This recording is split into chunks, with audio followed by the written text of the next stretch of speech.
Hi friends, நம்ம பார்க்கக்கூடிய topic என்னென்னா ஒரு எடிட்டோரியல் சம்மந்தமான ஒரு விஷயம். இதுலேருந்து நம்ம என்ன எடுத்துக்கிட்டோம்னா, சில இம்பார்ட்டன்ட் பாயிண்ட்ஸை வந்து நம்ம என்ன பண்ணிக்கலாம், மெயின்ஸுக்கு வந்து யூஸ் பண்ணிக்கலாம்.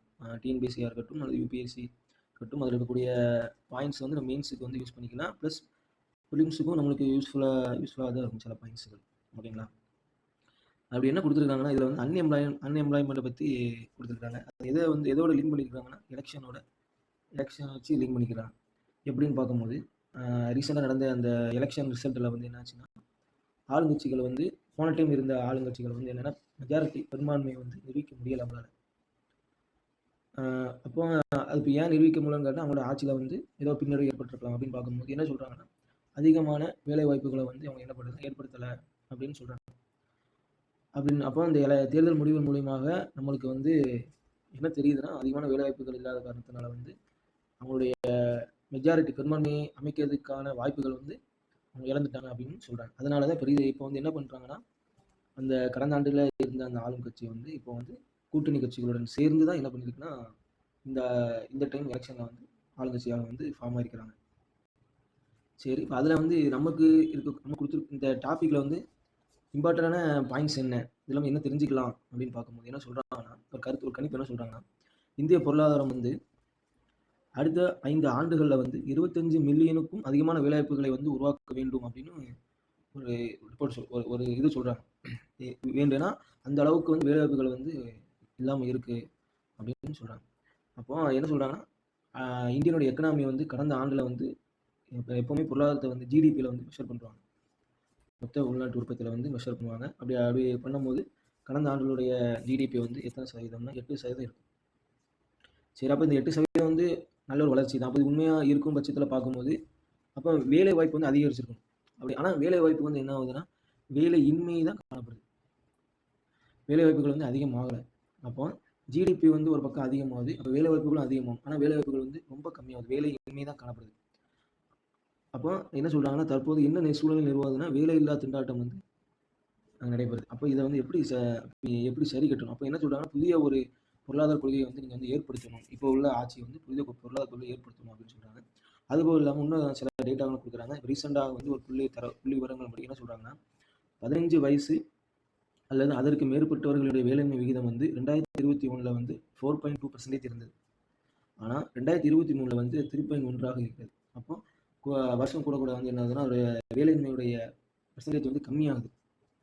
புரியுதுங்களா உங்களுக்கு?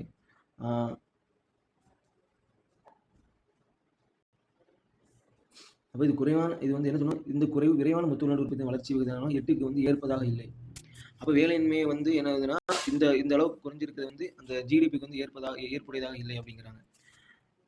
அப்போ அந்த ஒரு ரீசனால வேலையின்மையின் பிரச்சனைனால தான் அவங்களுக்கு என்ன ஆச்சுன்னா, கூட்டணி வைக்கக்கூடிய சூழ்நிலைக்கு வந்து ஏற்பட்டுச்சு அப்படின்னு சொல்கிறாங்க. அப்போ அந்த மெஜாரிட்டி ஏன் என்ன கான்செப்ட் அப்படி வந்து இந்தியாவில் வந்து இருக்கக்கூடிய ஏன்னா பாப்புலேஷனில் வந்து இந்தியா வந்து ஒரு பாப்புலேஷனான ஒரு கண்ட்ரி. அப்போ வந்து அதில் என்ன காணப்படுதுன்னா, குறைஞ்ச மக்கள்கிட்ட அது என்ன சொல்கிறாங்கன்னா, குறைஞ்ச மக்கள்கிட்ட அதிக செல்வங்கள் காணப்படுது, அதிகமான மக்கள்கிட்ட வந்து இன்னும் என்ன சொல்கிற ஒரு ரொம்ப கம்மியான செல்வம் தான் காணப்படுது. அதான் சொல்லுங்கள், செல்வ இடைவெளி வந்து இந்தியாவில் வந்து அதிகரிக்கும் அப்படிங்கிறாங்க.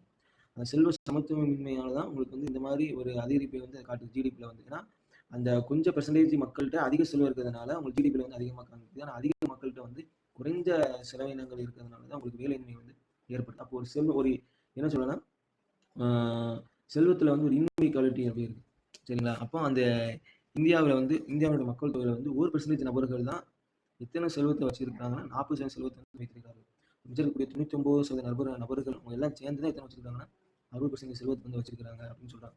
அப்போ இது வந்து எதை வந்து எடுத்து வைக்கணும், இது ஜனநாயகம் மற்றும் தேசிய இந்த உறுதித்தன்மைக்கு வந்து ஒரு கடுமையான சவாலை தான் முன்வைக்குது. ஏன்னா எக்கனாமி வந்து ஸ்டெபிலிட்டியாக இருக்கணும். பீப்புள்கிட்ட இருக்கக்கூடிய அந்த செல்வம் வந்து என்னதுன்னா ஸ்டெபிலிட்டி இருந்தால் மட்டும்தான் ஒரு நாடு குரோத் நம்ம வேணா சொல்லிக்கலாம், ஜிடிபியில் வந்து நம்ம அதிகமாக இருக்கிறோம் அப்படின்னு சொல்லிக்கலாம். ஆனால் வேலை இல்லாத நிலை ஏற்படும் போது அது வந்து மக்களுடைய அந்த என்ன சொல்ல அந்த எக்கனாமிக் ஸ்டெபிலிட்டி இல்லாதன்னா பெரிய ஒரு ஜனநாயகமான நாடாக வந்து ஜனநாயகம் அந்த இதோட ஸ்டேட்டஸ் வந்து இது வந்து பூர்த்தி பண்ணாது. அதுதான் அந்த பொருளாதார எக்கனாமிக் இன்இக்வாலிட்டி வந்து என்ன சொல்றாங்க, இது ஒரு கேஸ் செய்யப்படு அப்படின்னு சொல்லிட்டு இது வந்து விவரிக்கிறாங்க. அதனை கேஸ் செய்யப்படுனா ஒரு சைடு வந்து பணக்காரங்கள் வந்து ஒரு சிலர் இருக்கக்கூடிய நபர்களுடைய வருமானம் அதிகரிச்சுக்கிட்டே இருக்கும், ஒரு சிலருடைய வருமானம் குறைந்து கொண்டே இருக்கும். அதான் சொல்றாங்க, அதான் கேஸ் செய்யப்படு அப்படிங்கிறாங்க. ஆனால் அவங்க என்ன பண்ணுறாங்கன்னா, அவங்க ரிப்போர்ட் போன டைம் பண்ண கவர்மெண்ட் வந்து ஒரு ரிப்போர்ட் கொடுக்குறாங்க. மொத்த உள்நாட்டு உற்பத்தியினுடைய வளர்ச்சி வந்து 25 கோடி மக்களை வந்து வறுமையிலிருந்து உயர்த்தி உள்ளது அப்படின்னு சொல்லிட்டு ஒரு ரிப்போர்ட் கொடுக்குறாங்க. அப்படி உயர்த்தி இருக்கும் பட்சத்தில் அப்போ வேலையின்மை காரணமாக அப்போ அவங்க கொடுக்குற ரிப்போர்ட் வந்து உண்மையானதா அப்படின்னு சொல்லக்கூடிய ஒரு சந்தேகத்துக்கு வந்து இது வந்து கொண்டு வருது. சரிங்களா? நம்ம இது ஒரு பக்கம் இருக்கும்போது, ஆனால் இன்னொரு பக்கம் என்னன்னா, இது ஒரு மிக வேகமாக வளர்ந்து வரும் ஒரு பெரிய பொருளாதாரமாக இந்தியா வந்து விளங்குது அப்படின்னு சொல்லி சொல்றாங்க. அப்போ இதுல நம்ம கன்க்ளூட் என்ன பார்க்கணும்னா, இப்போ கடந்த ஒரு பொருளாதார கொள்கையில அதில் இருக்கக்கூடிய அந்த பாலிசியை வந்து நம்ம சேஞ்ச் பண்ணி இப்போ இருக்கக்கூடிய ஒரு வேலை வாய்ப்பை ஏற்படுத்தி கொடுக்கக்கூடிய ஒரு பொருளாதார கொள்கையாக வந்து நம்ம வந்து ஏற்படுத்தணும் அப்படின்னு சொல்றாங்க. அப்போ கடந்த 2 ஆண்டுகளில் வந்து இந்தியாவின் வளர்ச்சி வந்து ஒரு பெரிய பட்ஜெட் பற்றாக்குறை வந்து இயக்கப்படுகிறது. என்ன சொல்றாங்கன்னா, இது மேக்சிமம் வந்து பற்றாக்குறை வந்து அரசாங்கத்தினுடைய பெரிய மூலதன செலவுகளுக்கு நிதி அளித்துள்ளது. தொழில்துறை, விவசாயம், சேவை துறைகளை வந்து கட்டமைப்பு முதலீடு காணப்படலை, முதலீடுகளே இல்லை அதில். சரிங்களா? அதுக்கு புதிய திட்டம் தேவை. அதான் சொல்றாங்க, அடுத்த தலைமுறை சீர்திருத்தங்களுக்கு அடிக்கடி வந்து அழைப்பு விடுத்தனர் அப்படின்னு சொல்றாங்க. அடுத்த தலைமுறை சீர்திருத்தங்களுக்கு அடிக்கடி அழைப்பு விடுத்தனர். கடந்த ஆண்டுகளிலே வந்து அப்போ இருக்கக்கூடிய பொருளாதார வல்லுநர்கள் வந்து என்ன சொன்னாங்கன்னா, பொருளாதார நிலைமை வந்து இப்படி காணப்படுகிறது, அந்த வளர்ச்சியை ஊக்குவிக்க அடுத்த தலைமுறை சீர்திருத்தங்களுக்கு அடிக்கடி அழைப்பு விடுத்தனர் அப்படின்னு சொல்றாங்க. எனவே வந்து இப்போ இருக்கக்கூடிய சிச்சுவேஷனுக்கு ஒரு புதிய நீண்டகால பொருளாதார ராஜேந்திரம் வந்து தேவைப்படுகிறது அப்படின்னு கன்க்ளூட் பண்ணிக்கிறாங்க. இதுல இருந்து நம்ம என்ன தெரிஞ்சுக்கணும்னா, நம்ம இருக்கக்கூடிய நம்ம டிஎன்பிசியாக இருக்கட்டும், யூபிஎஸ்சியாக இருக்கட்டும், அன்எம்ப்ளாய்மெண்ட் சொல்லக்கூடிய சோசியல் எக்கனாமிக்கோட ரிலேட்டடாக இருக்கக்கூடிய டாப்பிக்கில் வந்து எக்கனாமிக் அன்எம்ப்ளாய்மெண்ட் எப்படி வந்து எக்கனாமிக் அளவுக்குள்ள வந்து எப்படி நம்ம அது ஒரு எஃபெக்ட் கொடுக்க, ஒரு பாதிப்பை கொடுக்க நம்ம தெரிஞ்சுக்கலாம். அது மூலமாக அன்எம்ப்ளாய்மெண்ட் மூலமாக என்ன சொல்றோம்னா, ஒரு தேர்தலில் இருக்கக்கூடிய ஒரு கட்சியினுடைய வந்து ஒரு வளர்ச்சியினுடைய பாதையை வந்து ஒரு என்ன சொல்ல ஒரு மாற்றத்தை வந்து ஏற்படுத்துது. புரியுதுங்களா உங்களுக்கு? மெயின் காரணமே அதான் சொல்றாங்க. வேலை கடந்த ஆட்சியில வந்து வேலையின்மை காரணமாக தான் அவங்களோட இந்த டைம் அவங்க பெரும்பாலும் நிரூபிக்க முடியவில்லை அப்படின்னு சொல்றாங்க. புரியுதா உங்களுக்கு? அப்போ இதில் நம்ம என்ன தெரிஞ்சுக்கணும்னா, இப்போ கடந்த ஆண்டு ஜிடிபி எத்தனை % இருந்தது, இந்த ஆண்டு ஜிடிபி எத்தனை % இருந்தது, அப்போ அந்த ஜிடிபிக்கும் அந்த அன்எம்ப்ளாய்மெண்ட் இருக்கக்கூடிய அந்த விகிதம் எப்படி காணப்படுகிறது. அப்போ இது கேஸ் ஷேப்டு எக்கனாமின்னு சொல்றாங்க.